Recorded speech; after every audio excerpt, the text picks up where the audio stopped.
नमस्कार, फिर पैसा बोलता है में आपका स्वागत है। मैं आनंद श्रीनिवासन। आज निफ्टी लगभग 125 पॉइंट ऊपर है। बैंक निफ्टी 260 पॉइंट ऊपर है। गोल्ड 7595 तक पहुंच गया है और अगर आप जीएसटी लगाते हैं तो 60,800 पार कर चुका है। 24 कैरेट गोल्ड 8285 में है। अगर आपने जीएसटी लगाया तो हमारा पहला टारगेट जो था 24 कैरेट गोल्ड 8500 क्रॉस कर चुकी है। लेकिन ये निरंतर रहेगा जब तक ऑर्डिनरी 22 कैरेट गोल्ड भी 8500 तक पहुंच जाए। 12 से 18 महीना आउटर लिमिट है, ये हो ही जाएगा। आज मेरा फेवरेट स्टॉक का एक लिस्टिंग है आईटीसी होटल्स। 188 188 में लिस्ट हुआ। डायरेक्टली आपका बेनिफिट 19 रुपीज पर शेयर है। दूसरा बेनिफिट ये है कि इस वैल्यू अनलॉकिंग से 40% ऑफ मार्केट कैप आईटीसी से आपको रिड्यूस करना पड़ेगा, क्योंकि आईटीसी ने प्राइस डिस्कवरी कर ली है। सो ये 40% स्टेक है एसोसिएट कंपनी। अगर वे 40% ऑफलोड करती है, एक सब्सटेंशियल पोर्शन ऑफ आईटीसी की वैल्यू भी इसी से आ जाएगा। तो आईटीसी बहुत वैल्यूएबल कंपनी है। इस रेट में भी आप इसको कंसिडर कर सकते हो। आईटीसी होटल को कंसिडर मत करना, क्योंकि अभी रिजल्ट्स आना है। 2-3 क्वार्टर की रिजल्ट्स आने से ही हम बता सकते हैं कि क्या हम इसको कंसिडर कर सकते हैं या नहीं। तो ज्वेलरी में एक बड़ा न्यूज़ है। ट्रम्प साहब खबर में आ गए हैं। उन्होंने गोल्ड लोन रेट्स को बढ़ाने में बड़ा काम करवा दिया है। जेपी मॉर्गन चेस सब 1.5 टू 2% में रेट देते थे, क्योंकि बाहर में दूसरे वॉल्ट में गोल्ड था। ट्रम्प ने सीधा बोल दिया है कि सारे गोल्ड के मेरे ट्रम्प अमेरिकन वॉल्ट में शिफ्ट करो, नहीं तो टैरिफ लगाएंगे गोल्ड में। तो टैरिफ को मद्देनजर रखते हुए सारे इन्होंने गोल्ड को अमेरिकन वॉल्ट में बेच दी। बैंक जो इंपोर्ट करती है, ये है JP Morgan, city bank, Hong Kong bank और स्टैंडर्ड चार्ट से करते हैं। गोल्ड मेटल लोन को 1.5 टू 2% से 3 टू 4% तक इंक्रीज करेंगे फरवरी 20 के पास। अगर आप छोटे ज्वेलर हो, 5-6% भी हो सकती है। ये क्यों हो रहे हैं? जैसे मैंने बोला, लॉजिस्टिक्स कॉस्ट इंक्रीज हो रही है, सप्लाई टाइटन हो रही है और यूएस वॉल्स की रेंट्स ज़्यादा हैं, इसके कारण हो रही है। कल्याण ज्वेलर्स, टाइटन, ये सब गोल्ड लोन मेटल नहीं लेते हैं। ये बड़े प्लेयर्स हैं, वो आउटरेट गोल्ड को खरीदते हैं। जब गोल्ड का दाम ऊपर जाता है उनको फायदा मिलता है, लेकिन जब गोल्ड का दाम नीचे आता है तो उनको नुकसान हो जाता है। अगर आपने कल्याण और टाइटन का बैलेंस शीट देखा हो, तो जब सीतारामन मैडम ने दाम को काटा था तो एक हेजिंग लॉस हुआ था। उस लॉस को स्टैगर करके उन्होंने हर क्वार्टर में शो रिफ्लेक्ट किया था। अभी प्रॉफिट आएगा, इस प्रॉफिट को भी एडजस्ट किया जाएगा, क्योंकि दाम ऊपर जा रही है।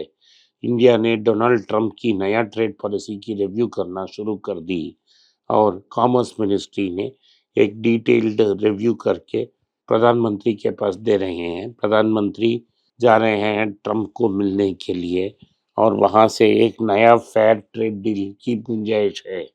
इसमें भारत अमेरिका से ज़्यादा इंपोर्ट करेगा ताकि अपना एक्सपोर्ट्स बरकरार रहें। अमेरिका के साथ भारत का $35 बिलियन ट्रेड सरप्लस है और ट्रंप ने भारत को एक बड़ा अफेंडर बोला है और इसमें 25% की टैरिफ भी रेकमेंड की है। दूसरी बात यह है कि अगर भारत या ब्रिक्स नेशन में कोई ब्रिक्स करेंसी के बारे में बात किया तो सीधा 100% टैरिफ बोल दिया है। सो डी डॉलराइजेशन का ड्रीम शॉर्ट टर्म के लिए खत्म हो चुका है।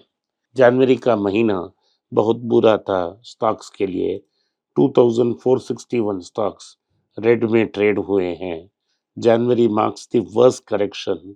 इसके पहले मार्च 2024 में 2334 2334 स्टॉक्स करेक्ट हुए थे। तो ratio of advance to decline 0.82 है। फरवरी 2023 से स्लाइटली बेहतर है, लेकिन मार्च 2020 कोविड लो से बेहतर है।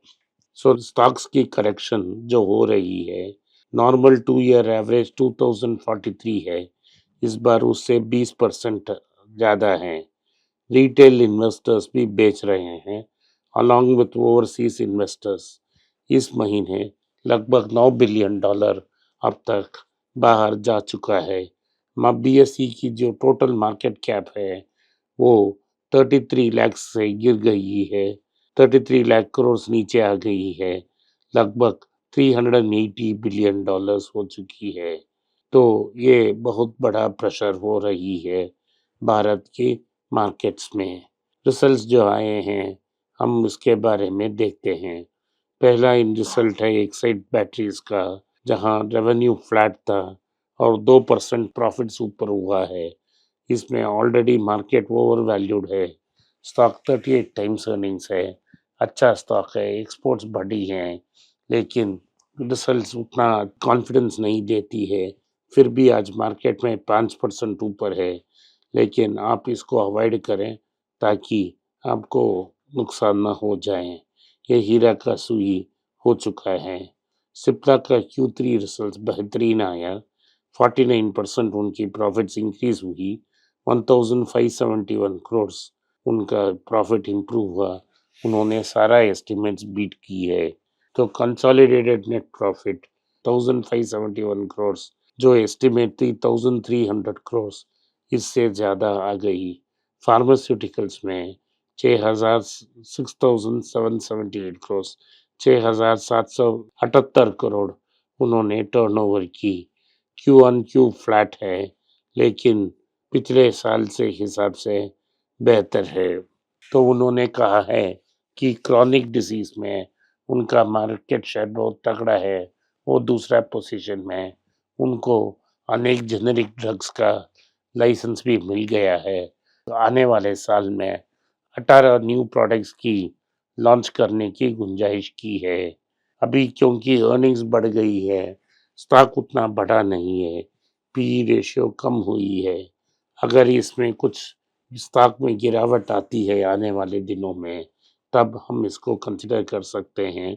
अगर आपके अभी के लिए आप वेट कीजिए, वो कुछ मत कीजिए। दूसरा न्यूज़ ये है कि स्विगी ने आईपीओ प्राइस के नीचे आ गया है और ये बहुत बड़ा प्रेशर है। जिन कंपनियों ने वैल्यूएशंस की, जैसे Adani enterprises, Zomato, spice jet, totally 15 stock ऐसे वे जो IPO QIP qualified investor present को बेचा था, उधर से लगभग 25-27% मार्केट गिर गई है। ये 15 company according to prime database 93,453 crore raise किया एक्टिव म्यूचुअल फंड से। अब सब गिरकर 63,000 करोड़ तक नीचे आ गई है। तो इन सब को देखते हुए हमें हमको केयरफुली रखना चाहिए, ताकि हम उन म्यूचुअल फंड्स में पैसा अपना नहीं डालें जहां ये सब हो रहा है। स्विगी भी आईपीओ प्राइस के नीचे आ चुकी है। अगली hyundai की रिजल्ट्स आई थी। hyundai की रिजल्ट्स उतना अच्छा नहीं था, प्रॉफिट्स में 19% डिक्लाइन था। जो नई उनकी गाड़ी थी क्रेटा इलेक्ट्रिक, उसमें कोई बड़ा डिमांड नहीं है। ओवरऑल मार्केट में वीकनेस है, डिमांड में ड्रॉप है और नेट प्रॉफिट भी डिक्लाइन हो गया है 1161 करोड़। मैंने आपको कहा था कि आप इस स्टॉक को कंसिडर मत करें आईपीओ में। जो उन्होंने किया था उनको नुकसान होगा। अभी स्टॉक 52 वीक लो है, आईपीओ से बहुत कम है। जिन म्यूचुअल फंड्स ने इस स्टॉक में इन्वेस्ट की, उन्होंने अपने इन्वेस्टर्स को टोपी पहन दी है। बजाज ऑटो की रिजल्ट आई है, फ्लैट रिजल्ट है, टर्नओवर 2% ऊपर गई है, नेट प्रॉफिट 3% ऊपर गई है और एक्सपोर्ट्स बढ़ गए हैं। लेकिन डोमेस्टिक सेल्स में बड़ा करेक्शन है, क्योंकि उन्होंने प्राइस की कटौती नहीं की है। लेकिन थ्री व्हीलर और टू व्हीलर इलेक्ट्रिक सेल्स में अच्छा परफॉर्मेंस है। इसमें इलेक्ट्रिक थ्री व्हीलर्स की सेल्स 5 गुना बढ़ी है और टू व्हीलर्स की 3 गुना बढ़ी है। हीरो फ्यूचर एनर्जीज, जो एक रिन्यूएबल एनर्जी कंपनी है जो मुंजाइल ग्रुप की है, वो 3,500 करोड़ की आईपीओ घोषित की है। ये 5.2 gigawatt of power generation assets हैं। India, UK, Ukraine, Singapore, Vietnam और बांग्लादेश में है। ये कंपनी यूके हेडक्वार्टर्ड कंपनी है। 4 इन्वेस्टमेंट बैंकर्स को भी अंडरराइटर्स के नाम से पूछा है। सिरिल अमरचंद मंगलदास ही उनका लीड काउंसिल हो सकता है। कल मार्केट 300 पॉइंट तक ऊपर गया।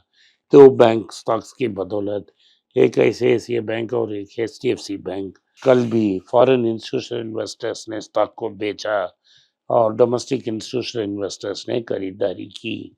डोमेस्टिक इंस्टीट्यूशनल इन्वेस्टर्स ने आईसीआईसीआई और एचडीएफसी बैंक को इसीलिए खरीदा क्योंकि आरबीआई ने लिक्विडिटी इंजेक्ट की बॉन्ड खरीद कर। ये होप में लेंडिंग इजी हो जाएगा, ये नहीं होगा और वापस करेक्शन आएगी। आज जो मार्केट ऊपर जा रही है, ये तो आईटी स्टॉक्स के बदौलत ऊपर जा रही है। आज के लिए इतना ही। आपने इस पॉडकास्ट को सुना, इसके लिए मैं आपका आभारी हूँ।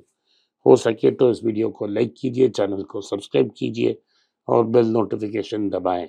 इस वीडियो को अपने दोस्त और रिश्तेदार के पास भेजें और उनको देखने की आग्रह करें।